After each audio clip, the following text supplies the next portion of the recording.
Pero kung tag history, generic speaking yan po na siya. You know, the church was founded within the Roman Empire. Philip of Milan, 313. Wala tao kaklaro na. Si Kristo rin nagtukod niya.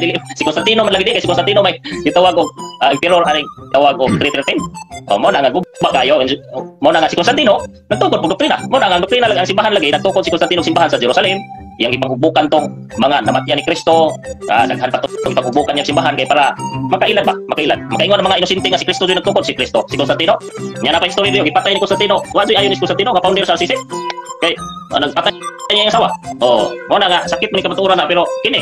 Founded man jud kay siya may nagtukod kung imong sabton, Constantine built churches and kuman Sunday is the rest day. Lisod kay ning gitawag og gidinay pa ni nga si Constantino klaro na gayo nga founder sa RCC.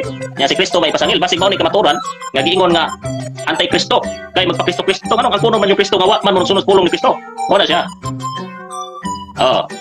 Napa diha Council of gitawag og 325. Na siya po na magpatawag og council. Mo na nga ingani. Murag giganahan naman ko paminaw sa ko. Kung ako ang membro sa pundok ng ipasakupan ni inya nagpailang defensor sa Seventh-day Adventist, magduda ko.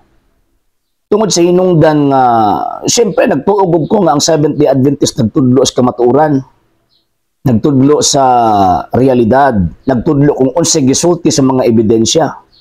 Pero sa mga gipangyawit na chismis o story aning usa ka member or defensor sa Seventh-day Adventist, pabag ka na bitong ma-question ang mga professional nga sakop ni anang moong punduka. Siya wag gid mo kabadlong ini nila. Wag gid mo kabadlong ini nila nga tawag naghatag og kining information nga sayop hinuon. Normal ramang gipud nga di mo kabadlong kay kamo gusto man mo og tawag ining sayop. Tanawa ra gud na ingon pa niya world history man ni sa to generic gihimo pa niyang tambal. Generic sa to. Sa to tawag anong gisulti niya. Kung magbasa kag world history kanang gipangyawit ini nga tawag ining defensor sa Seventh-day Adventist, kabalo kang wala na. Kaning iyang makonklusyon wala na. Dili na maoy nalatid sa gitawag og kasaysayan.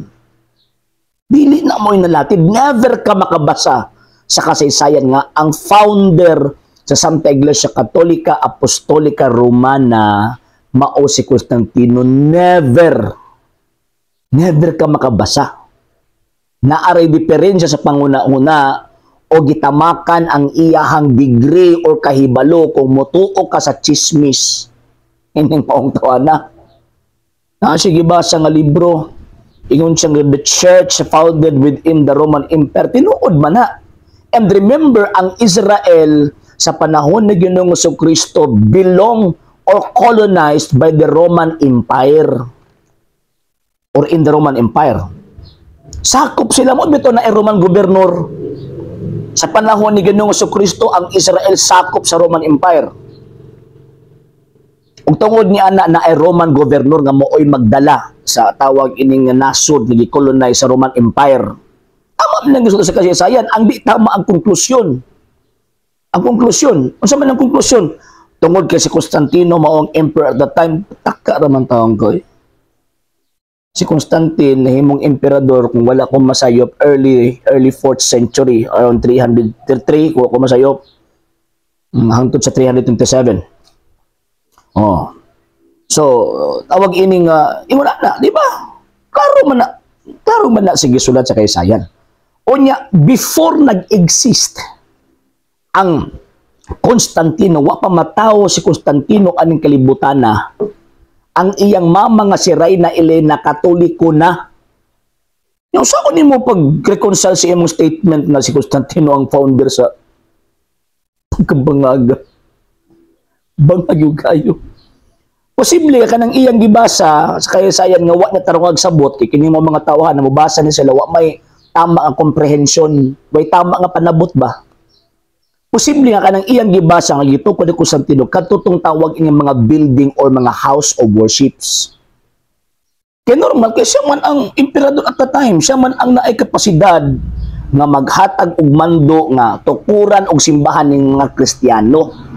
Kay at that time dili problema man good ang name. Karon ra man nagka problema Ngano man tungod kay daghan na kay mga nag-angkon na kay mitinuod tungod kay nagdala mi sa ngalan sa Ginoong Kristo. Kani abto wala eh. Ngano man kay mga tag Christianity refer na sa Christian Church. Pag nag-Christian Church refer na sa Catholic Church. Mo bito gi-profess sa Council of Nicaea, the one holy Catholic and Apostolic Church. O man na, ug kanang one holy Catholic and Apostolic Church gipanguluhan ng Santo Papa. And at that time, before the Battle of Milvian Bridge, mga around 311, ang Papa at that time, nag-exist na. Sa panahon sa triumph of Christianity, na si Pope Sylvester. Nga misunod, buti pa sabot, existido na before Constantine. Yang mo to kas chismis, ani. Muna, magkatawa ko ba? But. No, paano? Ingon pa niya, nag-declare daw si Constantino nga Sunday is the rest day. Normal man na kay emperador siya. Kunya ang iyang declaration way kalabutan sa Christian faith. Ngano man kay legal man to, legality man to, secular law man to. Dili man to religious law. Nganong gi-declare to niya isip tawag ining balaod sekular sa iyang ginsakpan kani adto tungod kay na-influensyahan siya sa faith sa mga Kristiyano kay ang faith or tawag ining practice sa mga Kristiyano nga magsimba kang Kristo dili balaing adlaw Domingo. Mo na ang ilang official tungod kay influensya ni anang maong tawag ining pagtuo kay imagine before pa siya nahimong emperador gituuhan na siya nga muabin siya sa itawag og mga Kristiyanos. Gituuhan na siya nga muabin sa mga Kristiyanos bisan pag wa pa nahimong emperador. Samot na nga nahimong emperador. So katong 313 Edict of Milan dili to religious decree. Kung dili usa kadto ka secular decree nga gipagawa sa emperador. So buti pasabot balaod to para sa gobyerno, dili balaod para sa pagtuo. Pero nga ni gawas to nga na tawag anang edict of toleration, nga naman kay gusto niya nga na ay freedom ang mga Kristiyano to exercise or to practice their faith publicly. Lain pang tawag ini nga chismis niya. Gipatay ko nun ni Constantino ang iyang asawa, katong iyahang tawag ining anak. Kabalo ka si Bakang. Naging ipait lagi ninyo. Kay magbasa mo tawag anang history, dito rin mong kutob sa gusto ninyong basahon. Di nyo tanawon ang tibuok background sa history. Nanong nahitabo man to, lain-lain ang presentation sa gitawag og mga historian. Ang uban, niingon nga na ay relasyon ang asawa ni Constantino og ay si ang maong imperatrice ug ang kining iyang anak. Ang uban gipasanginlan, ingon ana ang dagan ni. So buti pasabot na ay question about the morality kung baga. And at that time sa ilang panahon, death penalty kung baga. Death penalty kung baga ang tawag ining silot anak even ang mga Hudyo. Iba pag naa kay moral nga sala papatsyon ka batu-batuan ka hantod ka mamatay. Ano man mo natakiha? O dapat giataki pud ninyo inyong kaugalingon. Nga naman kay gi-allow sa Seventh-day Adventist ang abortion. Di ba? Iya pa lang daan. Bangag na eh. Bangag na. Siya nagpatawag sa Council of Nicaea. Yes. Siya nagpatawag pero dili siya ang tawag na nagpreside sa whole council. Nahitabo lang nga nagpreside siya sa first day of the council.